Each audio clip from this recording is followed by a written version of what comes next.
AlujoHymn vision. Oh my Lord, and great God, you.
Sókè díẹ̀. Bàbá ẹ ṣé, bàbá àgbà. Bàbá ẹ ṣé, bàbá àgbà. Bàbá ẹ ṣé, bàbá àgbà. AlujoHymn Fusion with Segun Oluwayomi. You are welcome to February Thanksgiving. Lord, we are grateful. We are grateful for giving us the privilege to see the month of February in the year 2025. Ọlọ́run ìpè Apostle Joseph Ayọ̀ Babalọ́lá. There is none like you. We give you all the glory. We give you all the honor. We give you all adoration. As old as you are, you've never changed. You can never change. You will never change. Thank you for what you have been doing in the past. Thank you for what you are set to do today. Thank you for what you will do tomorrow. Ayérayé nínú ọ̀run, ẹ̀mí mímọ́, ẹ̀mí inú àwọn wòlíì. Bàbá ẹ ṣé, bàbá àgbà. Bàbá ẹ ṣé, bàbá àgbà.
We give God all the glory, all the honor, all adoration. This is month of February once again. Baba mini eniyan mini. Baba Benny is our Father. If not for His mercy, we will not be here today. If not for His mercy, we will not see the month of February in the year 2025. This God has been so faithful.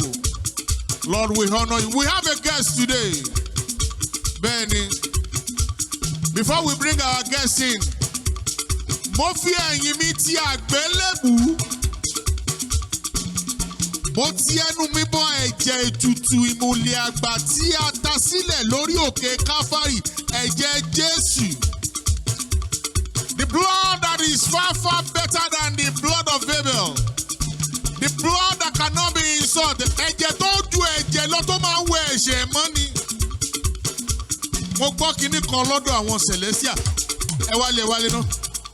Ó ní ọba tán ni láṣọ láì. Báwo ló ṣe sọ kinní yẹn náà? Ọba fẹ̀ṣẹ̀ wẹ ni láì pọ́n ni láṣọ. Ayérayé nìyẹn. Ó ṣe. Lú. Ọba fẹ̀jẹ̀ wẹ ni láì pọ́n ni láṣọ. It's the only God that can wash you with His blood, and your whites will not stain. That is the God we are talking about. Ó ṣe lú. Ọlọ́run ọba ló jẹ́ bẹ́ẹ̀. Ó ṣe. Ayọ̀ lu òbírí ìtírí atẹ́rẹ̀rẹ̀ kárí ayé. Bẹ́ẹ̀ni. Máyọ̀wá mi ò ní white. You know, as you are praising Him here, some people are praising Him in America. Some are worshiping Him in Asia. Some are worshiping Him in Korea. Even in the North Korea, where they don't allow Bible, some people are still worshiping Him there. You know, that's Korea president. What he doesn't understand that. All the plants there, grasses, they are worshiping God. Benny, Lord, we return all the glory, honor back to you for the month of January. And we are thanking you again for the year 2024. This is February 2025, first Sunday. We have a guest today. He's one of my sons in the Lord. I call him Andersax. But his full name is Alex Inabaka. Oh, mother and Alex. Ma bonule ma jobo. Àwọn olóyìnbó ni o. He's my son in the Lord and he's very anointed, highly anointed. Dimeji, today is your birthday. February 2. Is today February 2? Wow! Congratulations, Dimeji. God bless you. That's one of our crew. The Lord will keep you. Alex is one of my sons in the Lord that I respect so much because he's highly anointed. You will not be polluted in the name of the Lord Jesus Christ. The Lord will keep you pure. Galatians 6:17 for you. From this time henceforth, let no one trouble you, for you bear in your body the marks of the Lord Jesus Christ. The Lord will keep you pure in the name of the Lord Jesus Christ. The Lord will keep our father pure too. Pastor Olawole Joseph Oladiyu. Thank you, Daddy. These are your children. Yes, Andersax. I know you've encouraged him so much. The Lord will keep you, Daddy. Andersax, this is February Thanksgiving. All we do here in AlujoHymn Fusion is to praise God. We honor God. We reference God because this God has been faithful. You've been faithful, Lord, from the ages past. That is why your name is forevermore. Wale. What we do here is we play hymns and spiritual songs because there are some set of people outside here, they are frustrated. But what they don't know is that the only thing you can do to bring the hands of God down is to worship Him, praise Him wholeheartedly. I am a testimony. When God said, when my doctor told me, Segun, you can't play sax again, I did not argue with him. I just remember this scripture. Lamentation 3:37. Who is it that said the thing and the comment to pass when God has not commanded it? You know what I did? I went into praise and worship, and God gave me a brand new heart. Baba Agba, Baba She, dance, Baba Agba, Baba She, Oshebega, Oshebega, Baba She. You are welcome to AlujoHymn View Show with Segun Oluwayomi, February Thanksgiving. I've got Alex here and the South. We'll be praising God together.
next, you know what?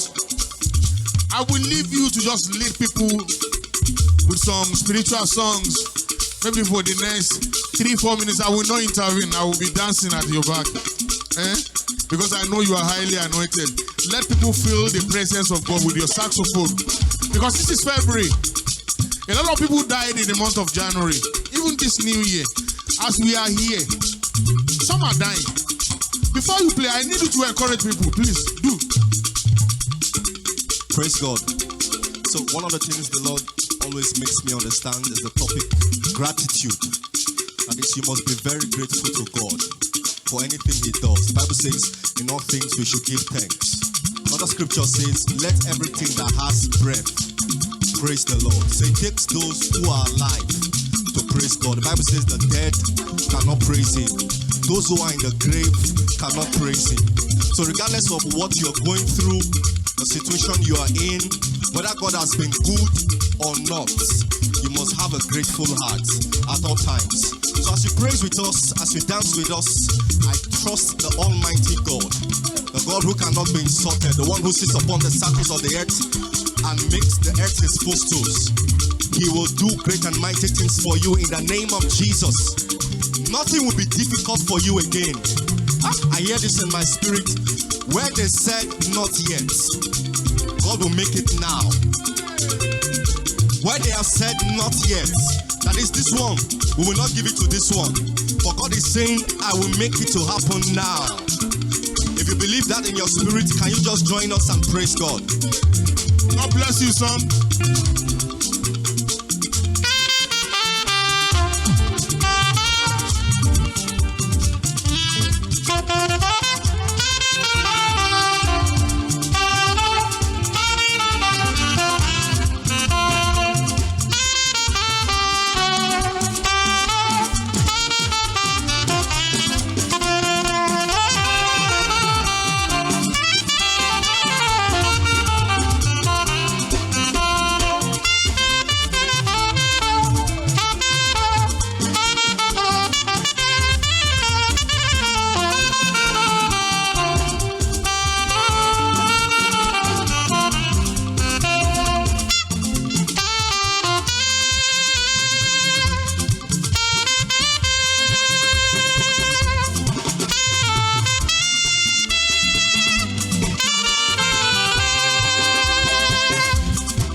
Don't let us forget people on social media. Alex, God bless you. We've got a lot of people on Facebook, on YouTube, on TikTok, on Instagram. And Orisu, that's the television station. People are watching us there. We're thanking God for your life, people that have joined us today. God bless you all in the name of the Lord Jesus Christ. Kilo share on social media wa. Olayiwola. Ìjìnlẹ̀ nínú ìjìnlẹ̀. Alex play that. Ìjìnlẹ̀ nínú ìjìnlẹ̀. Oh yeah.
We are talking about the God. Don't show the friend to a woman.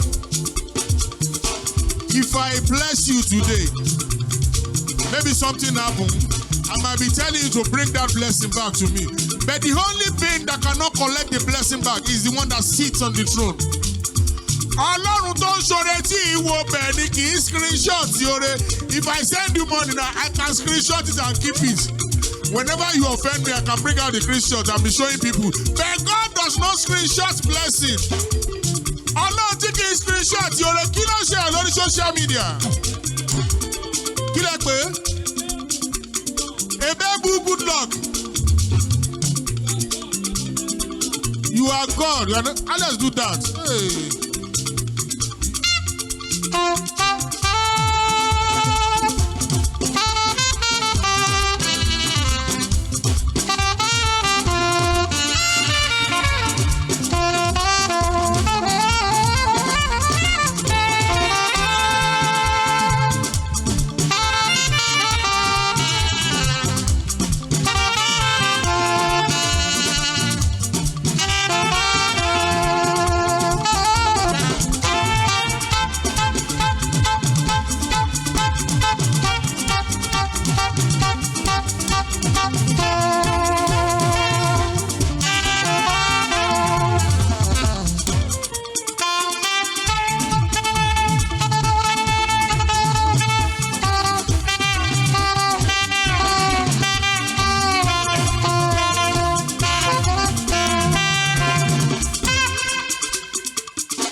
Lórí social media.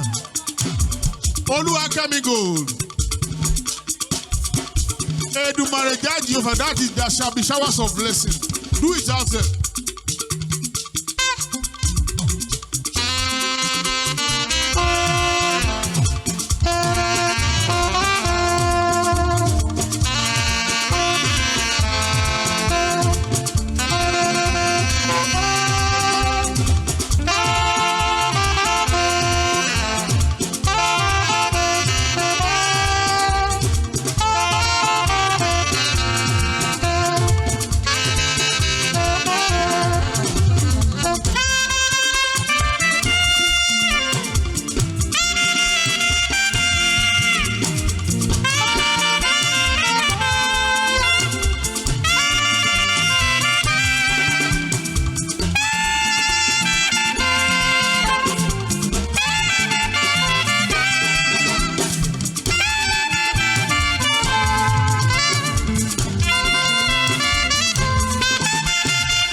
live on radio now.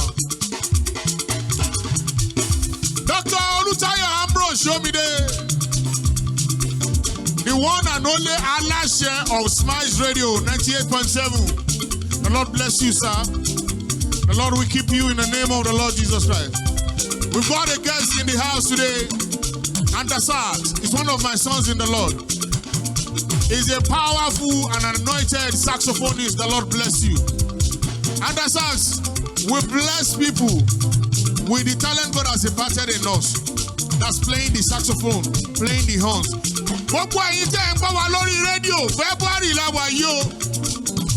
This is the month of February. Don't think about what God has not done for you. You'll be thinking about what He has been doing. Yes, and what He sets to do. If you praise Him wholeheartedly. Do you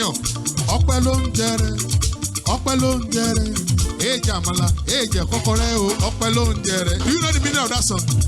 The only thing God hears is song of praise. He does not eat egusi.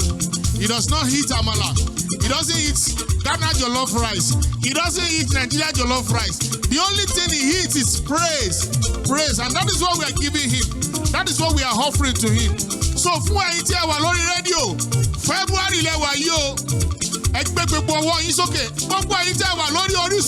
raise your hand. We are one minute. It's okay. Come on, see you. Kí ló ṣe lórí radio. Gabriel Olamide. Ọlọ́run bàbá lọ́lá.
Kí ló tún ṣe lórí rédíò?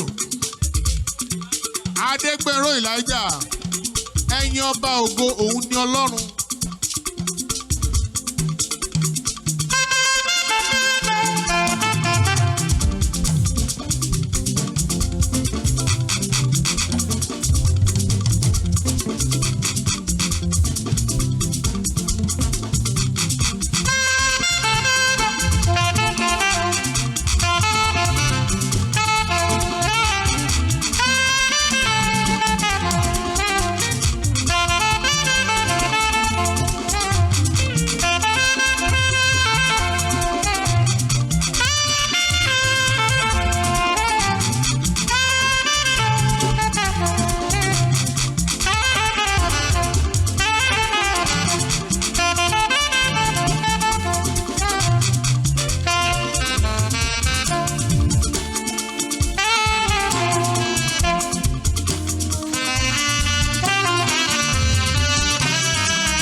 lórí rédíò.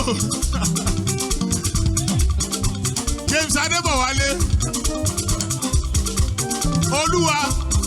Olúwa tóbi.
has forgotten about you.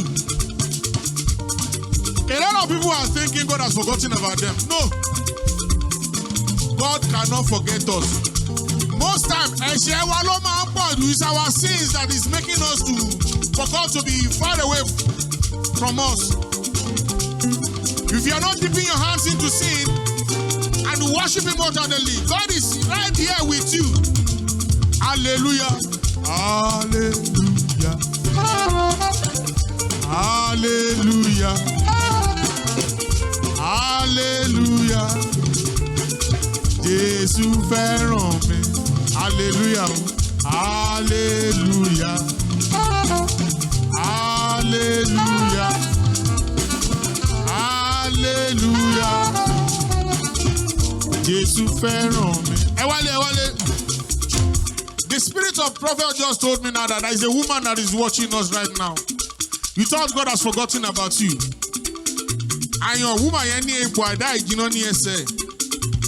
Ó ti gbàdúrà. And you thought God has forgotten about you. Ọlọ́run ti gbàgbé ẹ. Kò sẹ́ni tọ́lọ́run gbàgbé láyé. Afẹ́ni tó ní tòun ò tó. Afẹ́ni tí kò lè ronú jinlẹ̀. Láni Jésù o ṣeun. Oore Olúwa kò lákàwé o. Ṣàmáyọ̀ o. That woman, you are watching us on Orisun. You thought God has forgotten about you. No. God has not forgotten. The Lord is purposely hiding you. Fún àwọn ewu tó yẹ kó ti mú ẹ̀mí ẹ lọ. Ló ṣe fi ẹ́ pamọ́ sínú ilé. Àyàn tọ́lọ́run bá ń ṣoore ńgbà mi, a máa rò bọ́lọ́ ń ṣe bí ni. Purposely, God actually hid some people for evil. Ọlọ́run fi àwọn kan pamọ́ fún ewu ọjọ́ ìgbà ìkẹyìn. Bẹ̀tọ̀ rò bọ́lọ́ ń gbàgbé. No. Now, all you need to do now is just raise your hand to the one that sits on the throne. Ọlọ́run àgbáyé, ọwọ́ ni orúkọ rẹ̀.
Ìyá tó ní egbò àdá ìjìnà yẹn, orin yín nìyẹn. Lord, we thank you. You are the only faithful God. Mama, Ọlọ́run ò gbàgbé yín. Tọ́lọ́run ò bá fi yín pamọ́ ni wọ́n ti gbé yín gbìn.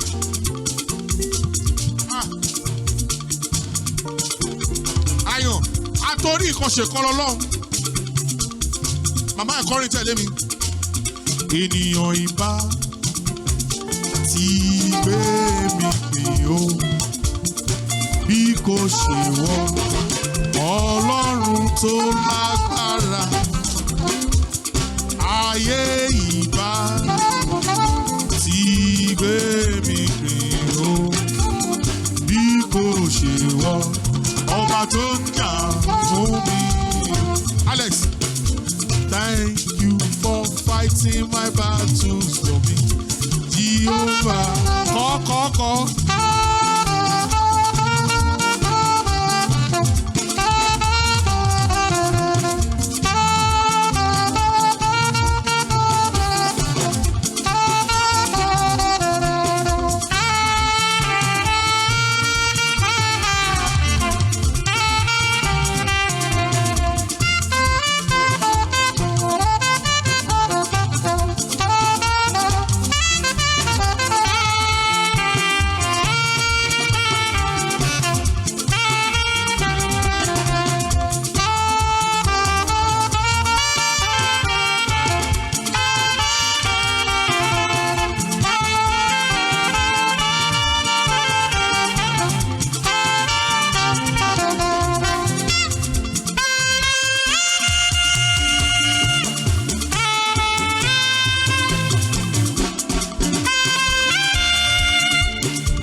dá ọpẹ́ padà sọ́dọ̀ ẹni tó lọ́pẹ́. A dá ọpẹ́ padà sọ́dọ̀ ẹni tó lọ́pẹ́. Lord, we return all the glory, honor, adoration back to you for this month of February. Thank you for your faithfulness. Thank you for your mercy for helping us today. Thank you, Ancient of Days. Alex, God bless you. Andasas, God bless you. You will not be polluted in the name of the Lord Jesus Christ. The Lord will keep you pure in the name of the Lord Jesus Christ. Angel of life will maintain security around you. Everybody, thank you for joining us today. See you next week by God's grace. Thanksgiving you. See you next week by God's grace. Oh, double!